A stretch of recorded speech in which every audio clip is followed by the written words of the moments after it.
Excelsior news में आप सभी का स्वागत है। मैं हूं रितेश गुप्ता। दर्शकों, डेली एक्सेलशियर के फ्रंट पेज पर आज एक खबर प्रकाशित की गई है जिसमें वुमेन्स की पार्टिसिपेशन जो है बहुत कम नजर आ रही है। जी हां, जिस तरह से 65 कैंडिडेट्स की बात करें, हमारी मेन पॉलिटिकल पार्टीज की बात करें जिसमें पीडीपी, नेशनल कॉन्फ्रेंस, भाजपा या फिर कांग्रेस है, उनके 65 उम्मीदवारों की फर्स्ट फेज की जो लिस्ट आई है उसमें केवल 4 फीमेल्स को मौका दिया जा रहा है। जिसमें नेशनल कॉन्फ्रेंस की बात करें तो 2 महिलाएं जो हैं वो चुनाव लड़ रही हैं। इसी तरह से भाजपा की बात करें तो भाजपा के खेमे से 1 फीमेल को मौका दिया गया है। और इसी तरह से अगर हम पीडीपी की बात करें तो पीडीपी से भी 1 ही फीमेल को जो है मौका दिया गया है। और कांग्रेस की बात करें तो कांग्रेस ने 9 कैंडिडेट की लिस्ट जो जारी की है उसमें एक भी फीमेल का नाम नहीं है। आइए इस विषय पर जानने की कोशिश करते हैं कि हमारे वोटर्स, जो फीमेल वोटर्स हैं, वो किस नज़रिए से देखते हैं। और जिस तरह से यहाँ पर वुमेन रिजर्वेशन बिल की बात करें तो लास्ट ईयर ही जो है इस बिल को पास किया गया था जिसमें 33% रिजर्वेशन की बात की गई थी। और इसके क्रेडिट की बात करें तो हर पॉलिटिकल पार्टी ने जो है इसका स्वागत भी किया था और भाजपा और कांग्रेस ने जो है इसका क्रेडिट लेने की पूर्ण रूप से कोशिश भी की थी। आइए जानने की कोशिश करते हैं कि हमारे फीमेल वोटर्स किस नज़रिए से देखते हैं। चलिए आपसे बात करते हैं। आपका नाम? जी, मेरा नाम शांभवी शर्मा है। तो जिस तरह से विधानसभा के चुनाव यहाँ होने जा रहे हैं और पॉलिटिकल पार्टीज जो है अपनी अपनी लिस्ट जो है वो भी जारी कर रहे हैं, लेकिन अगर हम फीमेल्स की बात करें तो फीमेल्स की जो पार्टिसिपेशन है बहुत कम नज़र आ रही है। फीमेल्स की जो रिप्रेजेंटेशन होनी चाहिए वो बहुत कम नज़र आ रही है। किस नज़रिए से आप देखती हैं? जी, अगर हम बात करें, अगर पहली फेज़ की जो लिस्ट आई है, हम 4 मेन पार्टीज़ जो हैं हम उनकी बात करें, एनसी है, पीडीपी है, कांग्रेस है, बीजेपी है, उसमें अगर हम देखें 65 कैंडिडेट्स जो हैं इन पार्टीज़ के हैं, उसमें से भी केवल 4 महिलाएं हैं। कांग्रेस ने तो एक भी महिला का नाम नहीं दिया। बीजेपी की तरफ से शगुन परिहार जी का नाम दिया गया है। महबूबा मुफ्ती जी जो है पीडीपी की तरफ से, उन्होंने अपनी बेटी का नाम दिया है।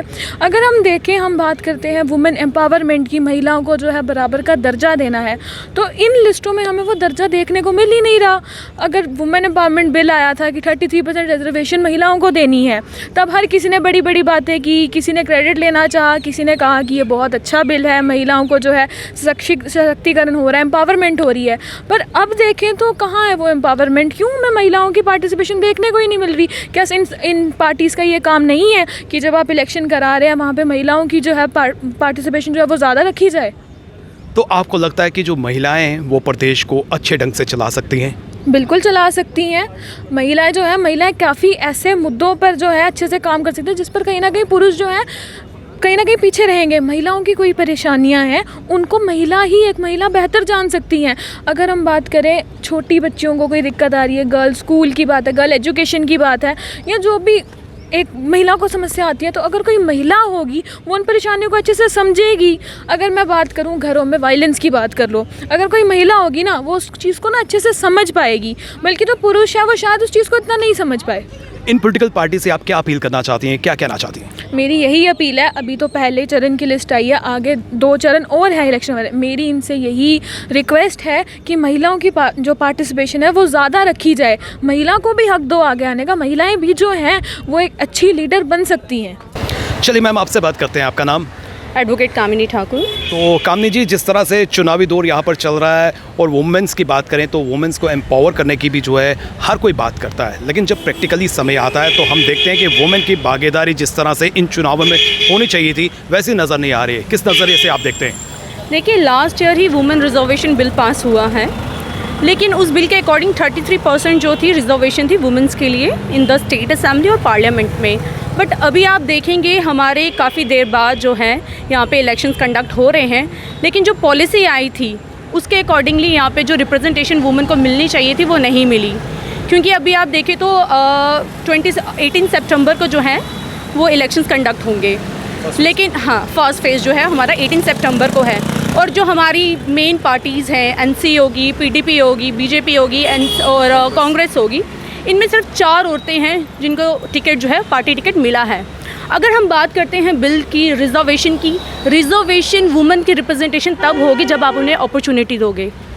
पॉलिसीज़ आपने बना दी, रिजर्वेशन आपने दे दी, लेकिन वो रिजर्वेशन किस काम की जब आपने उनको अपॉर्चुनिटी नहीं दी अपने आप को रिप्रेजेंट करने की।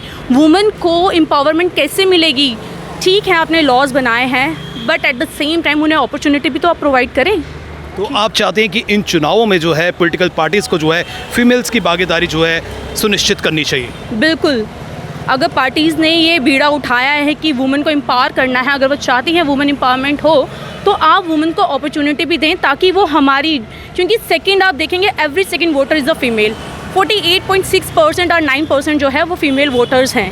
अगर हम उनकी परसेंटेज को देख के चलें तो उनकी रिप्रेजेंटेशन कहाँ है, वो क्यों नहीं हमें रिप्रेजेंट कर रही हमारे पार्लियामेंट में या स्टेट असेंबलीज़ में। उनकी रिप्रेजेंटेशन पूरी होनी चाहिए, अपॉर्चुनिटीज़ प्रोवाइड करनी चाहिए।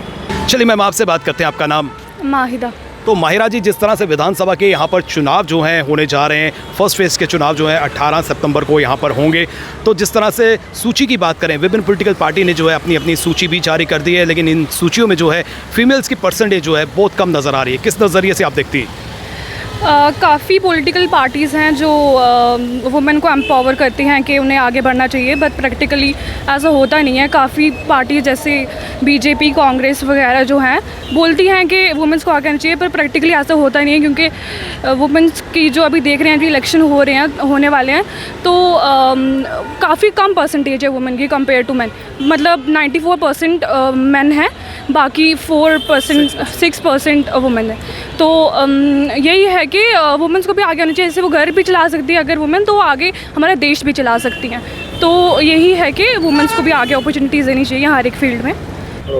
चलिए मैम, आपसे बात करते हैं, आपका नाम? जी, मेरा नाम है सुहानी गुप्ता। तो सुहानी जी, जिस तरह से चुनावी माहौल यहाँ पर देखने को मिल रहा है और पॉलिटिकल पार्टीज़ की बात करें तो वो अपने अपने वोटर्स को लुभाने का जो है पूर्ण रूप से प्रयास कर रहे हैं। सूची जो है जारी हो चुकी है, लेकिन इन सूची की बात करें, लिस्ट की बात करें, तो कहीं ना कहीं फीमेल की संख्या जो है बहुत कम नज़र आ रही है। किस नज़रिए से आप देखती हैं?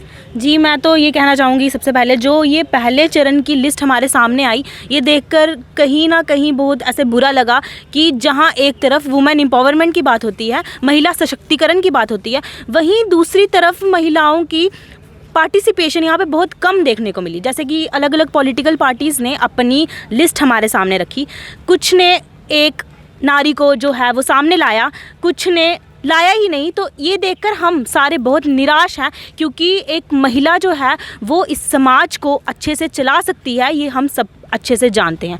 जिस प्रकार बात होती है कि महिला पुरुष सभी एक समान है, लेकिन ऐसा लिस्ट देखकर हमें कहीं नज़र नहीं आता कि महिला पुरुष को एक समान दर्जा दिया जा रहा है। इसलिए मेरी यही अपील है सबसे कि सबको ये अनुरोध करना चाहिए और पॉलिटिकल पार्टीज़ को ये समझना चाहिए कि किस प्रकार जब नारियों की पार्टिसिपेशन वो पार्टीज़ में देंगे और किस प्रकार जब उनको टिकट्स मिलेगी, तो ही हमारे समाज की डेवलपमेंट हो पाएगी। जब सबको इक्वल माना जाएगा, जब सबको हम सेम समझेंगे, तो मैं यही कहना चाहूँगी कि जो महिलाएं हैं उनको भी हम चाहते हैं कि वो आगे हमें नज़र आएँ, ज़्यादा संख्या में नज़र आएँ। और यही कहना चाहूँगी कि इस समाज को चलाने के लिए दोनों महिला पुरुष जो है वो एक समान है, तो हम यही चाहते हैं कि उन दोनों को बराबर अधिकार और एटलीस्ट 33% रिजर्वेशन मिली जाए, ताकि हमारा जो समाज है वो अच्छे से काम कर सके। महिलाओं की बात करें तो महिलाओं के सशक्तिकरण की, महिलाओं को प्रमोट करने की, महिलाओं को एम्पावर करने की हर संगठन बात करता है।